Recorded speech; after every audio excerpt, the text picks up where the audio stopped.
And we're considering just a few more thoughts, really, about Jesus entering into Jerusalem on Palm Sunday and what immediately follows after that. In this case, Jesus cleansing the temple. And that's our title of our sermon when it comes up, the cleansing of the temple at Jerusalem. And over the last few weeks in the Sunday morning here at Lower Ford Street site, we have just had this sense that Jesus is someone with a fixed face. He is journeying towards Jerusalem. And he knows that at Jerusalem, he is going to go to the cross. And he is ridden into Jerusalem as a triumphant king, as we saw this morning. But before he gets to the cross, he has another appointment. And that appointment is with the temple, his father's house. And he doesn't arrive there by accident. When he comes to the temple, it is to fulfill prophecy. Malachi says it like this. It might come up on the screen. But Malachi says this: the Lord you seek will suddenly come to his temple. The messenger of the covenant you delight in. See, he is coming, says the Lord of armies. But who can endure the day of his coming?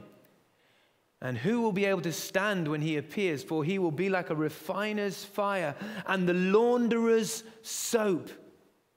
He will be like a refiner and a purifier of silver. He will purify the sons of Levi, those that operate in the temple, and refine them like gold and silver. So that was promised hundreds of years, that Jesus would come to Jerusalem. The Messiah, the promised one, the anointed king, would come, and having fulfilled how he would ride into Jerusalem, he now fulfills what he will do, and he will come to his temple, and he will come to cleanse his house. So we're just going to think about 4 points this morning.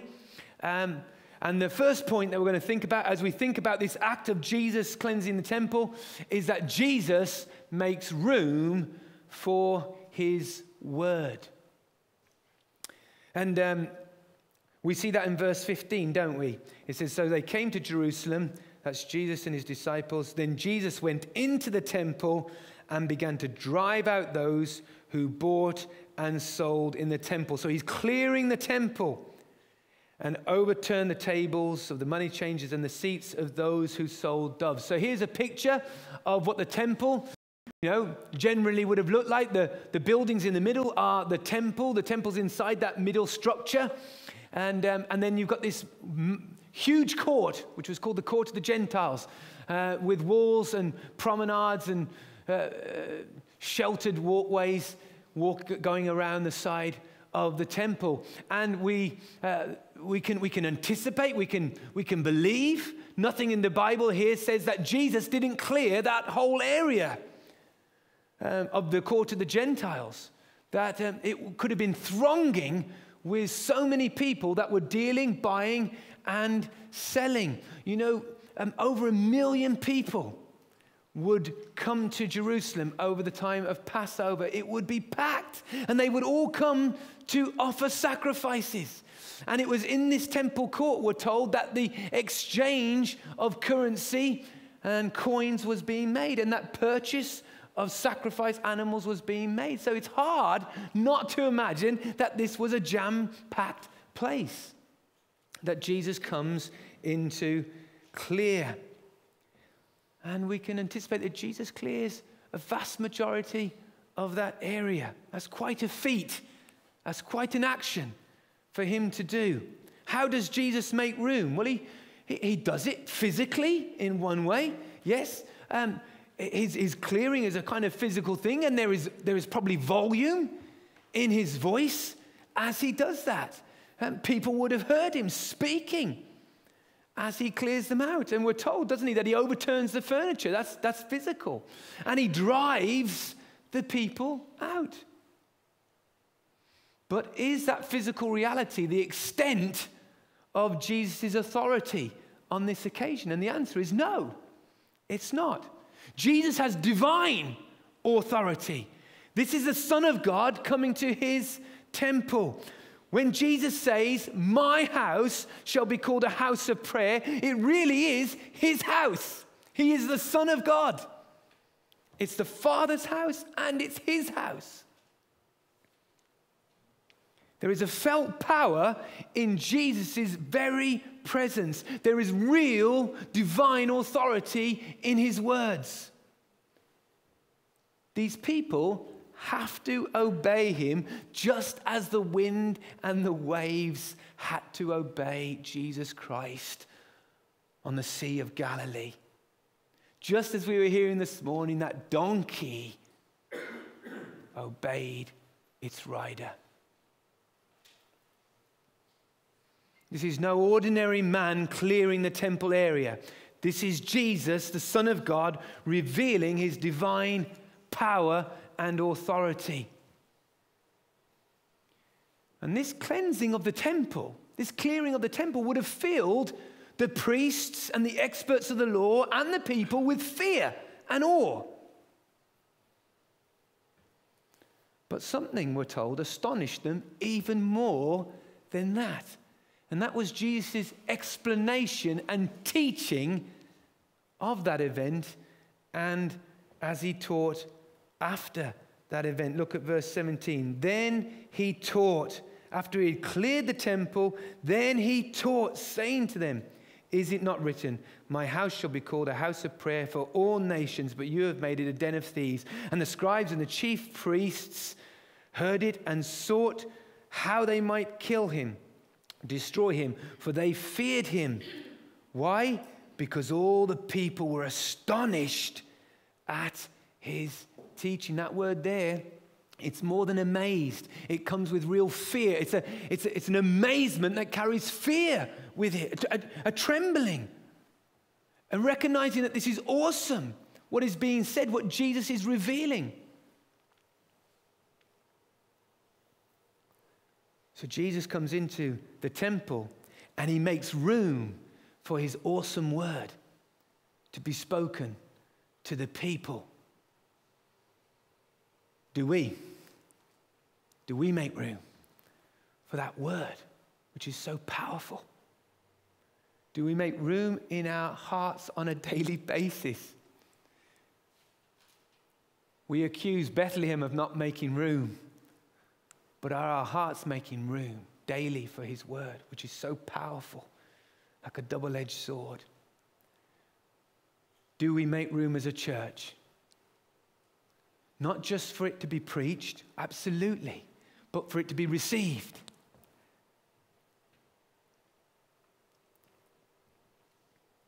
So Jesus makes room for his word. Secondly, Jesus sees everything.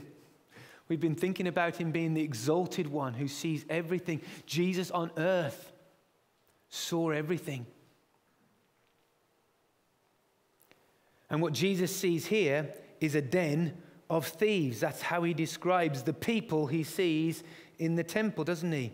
In verse 17, my house shall be called a house of prayer for all nations, but you have made it a den of thieves. And when he quotes that den of thieves, he's quoting Jeremiah the prophet. That's how Jeremiah the prophet described the temple in his day. He looked and he saw the people in the temple, and he looked at their life outside the temple. He saw that they were unjust, they were corrupt, they were thieves, they were stealing from one another, and they were living unjust lives, unrighteous lives, and yet they were coming into God's temple and offering up prayer. And he says, no. You're a den of thieves. You've made my house a den of thieves, a collection of robbers. And that's what Jesus is saying here. He's saying, I've come to my temple and I've found the same situation. I'm describing you like a den of thieves. And yes, there was robbery going on in that very temple. We can assume absolutely 99.9% certain that the exchange rate between the coin that had to be brought in, the Roman coin that would be brought into the temple and be exchanged for a temple coin, there would be an extortionate or high interest rate on that. And there was robbery going on. And Jesus sees that robbery. But he sees more. He looks into the heart of the people and he sees robbery in the heart. He sees how they're living and how they're pretending to live in God's presence. In their hearts, he sees unfaithfulness. In their hearts, he sees robbery. They are not giving to God what is God's.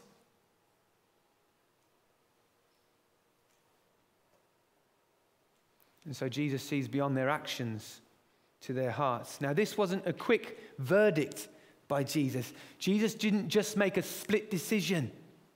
This wasn't a shallow decision. It was an informed decision.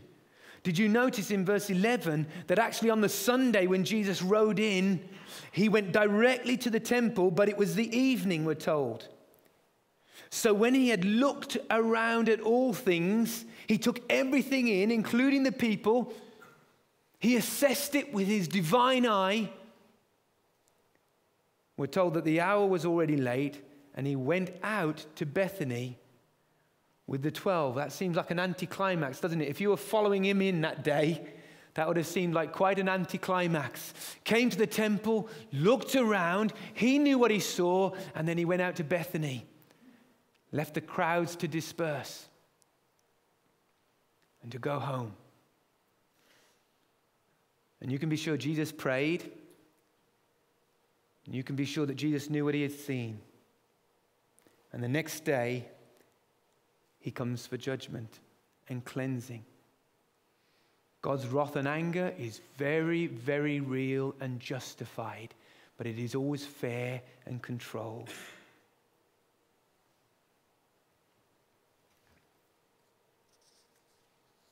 His judgment is based on perfect knowledge.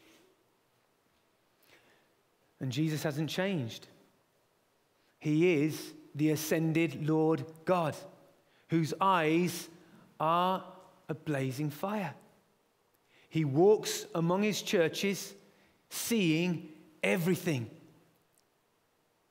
We were thinking earlier that he walked among the 7 churches in Turkey, and he saw everything. You can read about that at the start of Revelation. And this message came to the angel of the church at Thyatira. And they were told to write, "These are the words of the Son of God, whose eyes are like blazing fire and whose feet are like burnished bronze. I know your actions."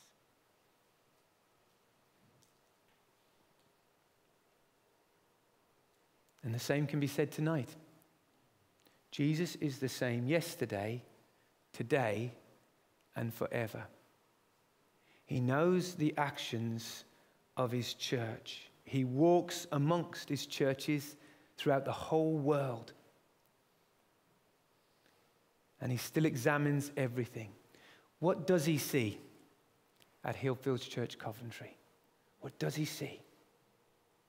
What does he see as a corporate gathered people? What does he see when he looks inside the individual hearts, which he's doing right now? He's doing that in me.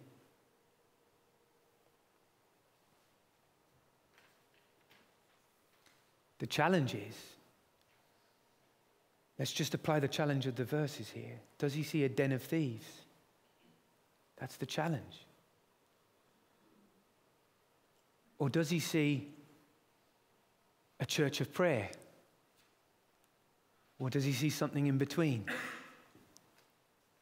That's challenging thoughts. That's a challenging thought.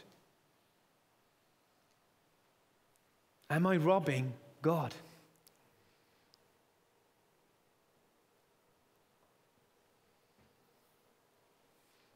Jesus sees everything. Our third point. Jesus ends the old way. By the old way, I mean the old sacrificial system. He brings it to an end. Now, he doesn't do it on this very day, but he does act out that coming reality in clearing the temple. He acts out that the days of the temple and the sacrificial system are coming to an end. When Jesus clears the temple, he is pointing to what he will do on the cross. On the cross, he will do away with the need for the temple, for the temple building, for the sacrifices, for the priests. He will fulfill them all.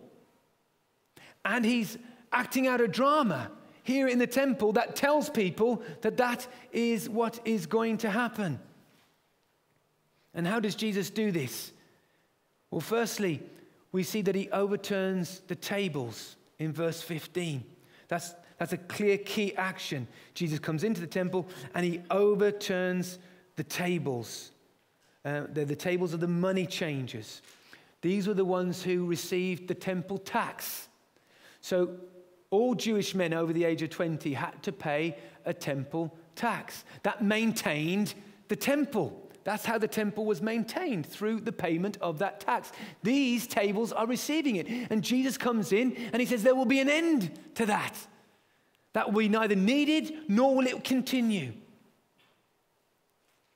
And then we see that he overturns the seats of those who sold doves. And so we see the sacrifices come into view. And Jesus is overturning those. He's saying there will be no more sacrifices. I am the sacrifice. I'm the one and only sacrifice. I'm the one that brings all of the sacrifices to an end. I'm the one to whom all the sacrifices pointed. And then we read in verse 16 that he would not allow anyone to carry wares through the temple. And that word there, wares, it means vessel, container, but often it refers to the ones specifically for being used in the temple. You'll, as you go through the Old Testament, you might remember that King Belshazzar, he brought out the vessels from the temple that he had captured. And here we have this word vessels, and it encourages us to think not so much maybe about the everyday vessels and containers that are being carried through the temple, but those going up to the temple that would have contained the oil and the incense and the bread, and he puts a stop to those. He's drawing attention for everyone to see that the temple and its system is coming to an end. And on the cross, Jesus is going to make it all obsolete, all outdated. He will tear down the very curtain of the temple on the cross. And this is why he says in verse 14, when he curses the fig tree, he says, may you never bear fruit again. There's a decisive end. We will see that the fig tree is pointing towards Israel, the nation, especially as a nation of priests. May you never bear fruit again. That old way is ending, and I'm bringing it to an end. And this is why Jesus curses the fig tree right down to its roots, or his curse reaches down to its roots. See in verse 20, it says, now in the morning as they passed by, they saw the fig tree dried up from the roots. Jesus is going to utterly destroy the old system in that way. There will be no more need for it. It's not going to serve a purpose any longer. It pointed to the one who could save, but it was not the system that could save. And so just as the tree is destroyed down to the roots, so even the temple literally will be torn down to its roots. Just turn one page over to chapter 13, and you see that fulfillment prophesied. It came real in AD 70 when the Romans came through and destroyed the temple. But in chapter 13, while Jesus is in Jerusalem before he is crucified, after he has cleansed the temple, in chapter 13, verse 1, we read this. Then as Jesus went out of the temple, one of his disciples said to him, Teacher, see what manner of stones, or what huge stones, and what buildings are here. And Jesus answered and said to him, Do you see these great buildings? Not one stone shall be left upon another that shall not be thrown down, right down to its foundations, right down to its roots. There will be no more fruit bearing. And that's because Jesus is the true temple. He is not a thief. He's the good shepherd. And the good shepherd lays down his life for his sheep. He is the one and only sacrifice. So after cleansing the temple, Jesus leaves the city, doesn't he? In verse 19, when evening had come, he went out of the city. And we can assume that on the next day, things went back to normal, pretty much. And Jesus allowed them to go back to normal, even though he continued to teach. That's the human heart. That's the way they were. But the drama has been enacted. Jesus has explained his death to them. He has acted out his message like an Old Testament prophet, and he has announced the end of the old system and the beginning of the new. They are simply living out the dregs and ends of the old way. So Jesus ends the old way. But before we move on to our fourth and final point, let's just think about the fig tree for a moment. Why does Jesus curse the fig tree? Well, as we've already mentioned, one reason is because Jesus is using it as a kind of parable. He's using it as a metaphor. He's acting out another parable here, and the fig tree symbolizes Israel. So that's why he engages the fig tree. It was a well-known symbol for Israel. Here's one Old Testament example. It says in Hosea chapter 9, when I found Israel, it was like finding grapes in the desert. When I saw your ancestors, it was like seeing the early fruit on the fig tree. You might remember Jesus told a parable of an unfruitful fig tree, and he was certainly telling it about Israel. So the cursing of the fig tree is another drama or parable that Jesus is enacting that we might understand how he is dealing with the nation of Israel, especially in their religious life. And that's why Mark, did you notice, places this cursing of the fig tree either side of the account of him cleansing the temple. He does that purposely so that you link the two together.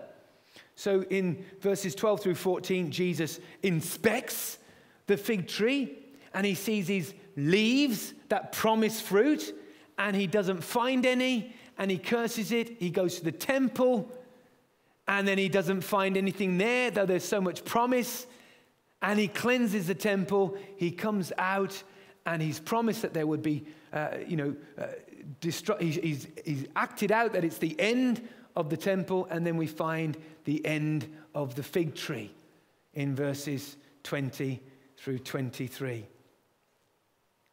And Jesus has done that on purpose. Mark has done that on purpose because he wants us to link the fig tree and what Jesus does at the temple together.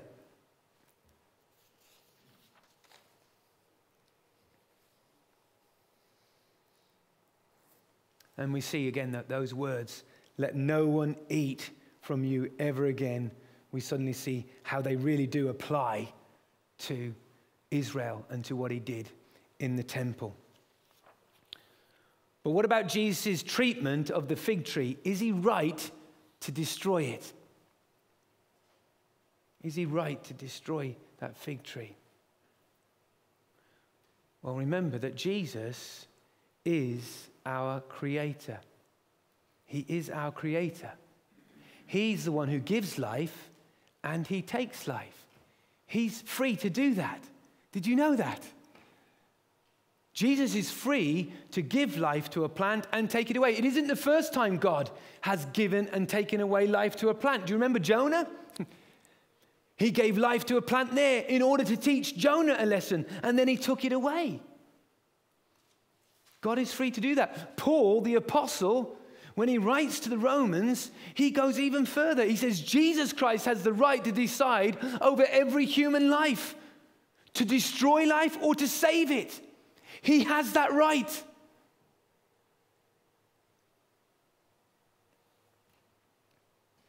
And we are in no position to answer back. We are in a culture today that takes affront at the treatment of so many things, but we need to understand that Jesus Christ is God, the Creator. And he is free to do whatever he wants with his creation.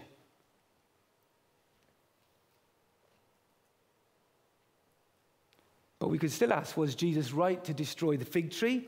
We're told, isn't it? It wasn't the season for figs in verse 13. And you might sense, well, if it wasn't the season for figs, surely it's not right to destroy it. How unjust. But really, the key phrase in that passage is that it had leaves on it. Verse 13, seeing from afar the fig tree having leaves.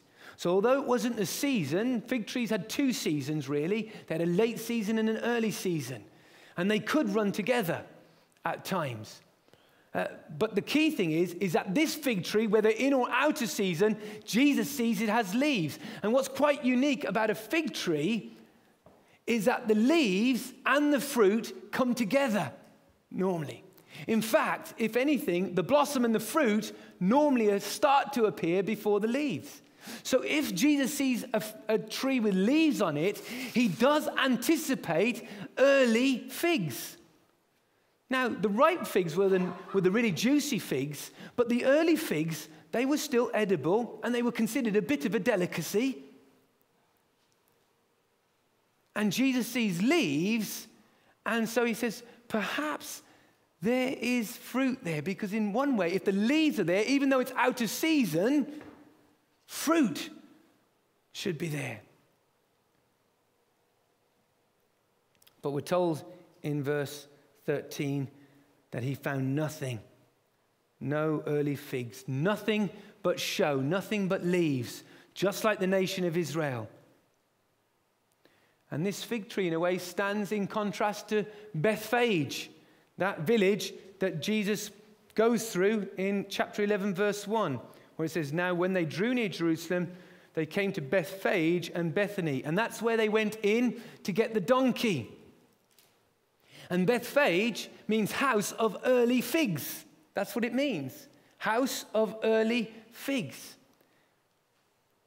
And Jesus went into the house of early figs. And the house of early figs gave something to Jesus. They gave up a donkey fit for a king. It was a donkey fit for a king because it had never been sat on. And the rule about kings was that no one sat on their horses or mules or donkeys. They were exclusively for the king. And incredibly, in Bethphage, the house of early figs, they give up something fit for the king, a donkey that has never been sat on. But this fig tree, it has no early figs. It gives up nothing. And that's the state of Israel as a nation. And so Israel is rightly judged, as you will be, and as I will be. We will be rightly judged by Jesus Christ, the God of all things, if we do not honor him as God and King and Savior.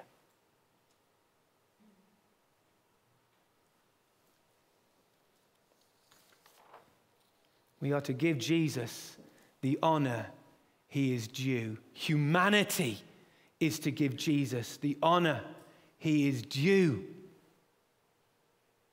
We so arrogantly think that we don't have to do that. We use his name in vain. We call him a sky fairy.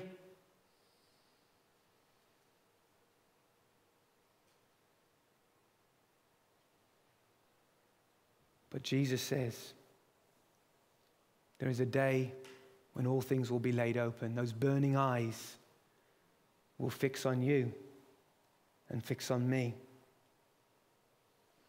And there will be no argument. The leaves will be pulled back. And he will see whether there's fruit or not. So finally,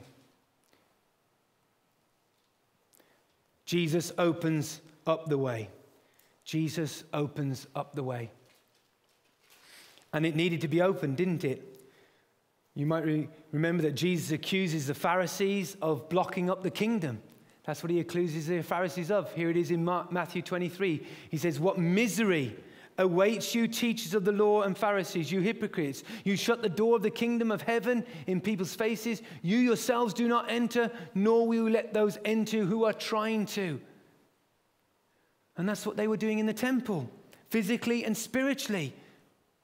They were blocking it up. But look at what happens when Jesus clears the temple. Again, this is from Matthew's account of the passage we've read tonight. It says, "Then Jesus went into the temple of God and drove out all those who bought and sold in the temple and overturned the tables of the money changers and the seats of those who sold doves. And he said to them, 'It is written, my house shall be called a house of prayer, but you have made it a den of thieves.' Then the blind and the lame came to him in the temple, and he healed them." It's like there's a sudden inflow of people different than there had been there previously. People who had been blocked from entering are now flooding in. People who had maybe found it difficult to enter. You can imagine a blind person or a lame person struggling with crowds.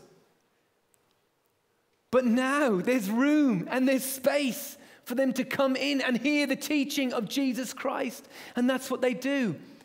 I don't know if you've ever picked up a rock where there's a bit of water just surrounding it, and you pick up the rock and the water just flows into the gap, flows into the indentation that's been made. Well, Jesus clears a space and the people flow in. People that wouldn't have been able to, people that were blocked out. And the vulnerable and the weak are coming in. And they're hearing Jesus' words and they're being healed. And that's what Isaiah, the prophet, had promised. You see, Jesus quotes Jeremiah when he mentions the den of thieves, and he quotes Isaiah when he talks about, "My house shall be called a house of prayer." That's what Isaiah promised the people. He said there was coming a day when people who were outside would be brought in and they would experience the blessing of the house of prayer. Eunuchs, people who had damaged private parts and they weren't allowed into the temple, they would come in. Foreigners would be allowed in. They would flow in. There would be a day when they would experience the joy and the blessing of the house of prayer. And Jesus is making it happen.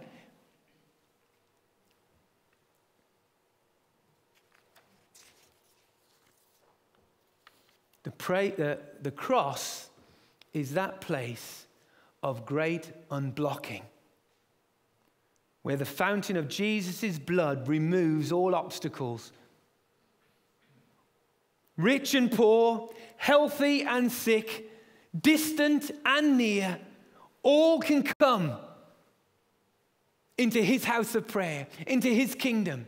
And all need to come. But they can only come through Jesus Christ at the cross, who unblocks the way. "I am the way, the truth, and the life. No one comes to the Father except through me. I am the door," he says.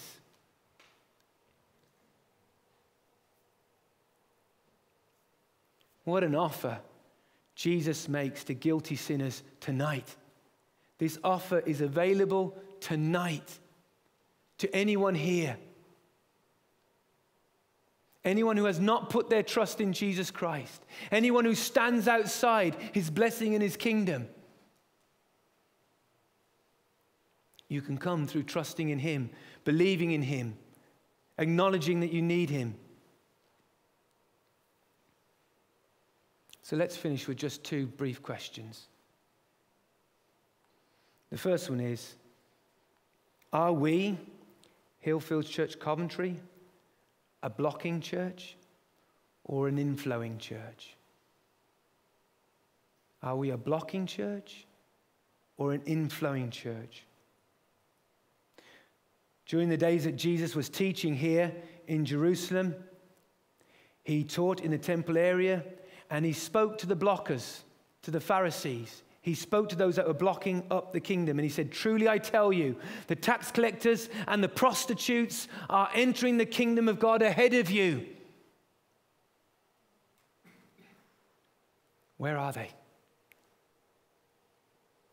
Where are they? Oh God, where are they? I pass prostitutes out here on the streets most days. Lord Jesus Christ, your word and your teaching has not lost its power. Your word can go into any heart and mind. Where are they? Where are the vulnerable, the lame and the blind, the smelly and the stinking and the erratic?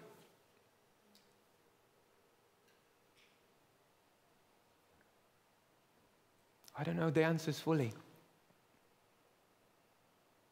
But our prayer should be, Lord, don't let me be a blockage. Don't let me be part of the problem. Lord, please don't let Hillfields Church Coventry be part of the problem and the blockage. If in your sovereign will they are not coming in, that is one thing.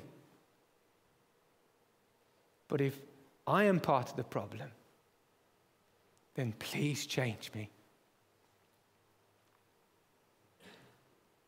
And one way he wants to change us more is he wants to make us a better house of prayer. A church of prayer. Jesus came and he saw and he said, my house, my church is a house of prayer. God, forgive me. Help me to pray more. I need to pray more. I want to pray more.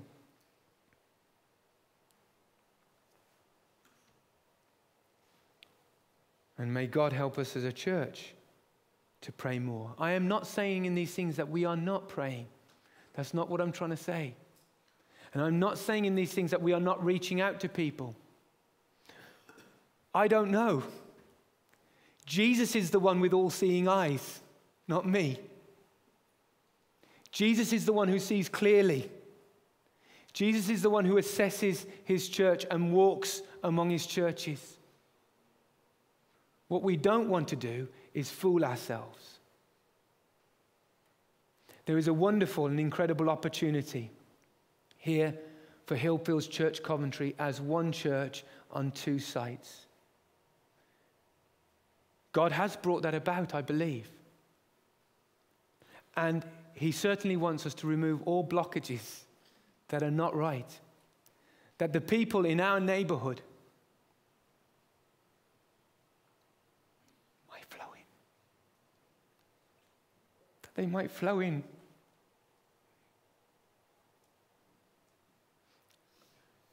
I'm not doing the right things. God needs to change me. But please, Lord, in this day, in this time, may we be the church you want us to be in this place, in this location, between here and there. And that by his people, people may be saved. I have no power to change a confused mind. I have no power to convince a prostitute, but the word of God does. And God made space for his word. And his word healed. And we are told that by his stripes, by his wounds, people are healed. Spiritually made whole. And that's what we long for. And so may God help us in this time to be people who are not blocking, but who are causing people to flow in. Amen.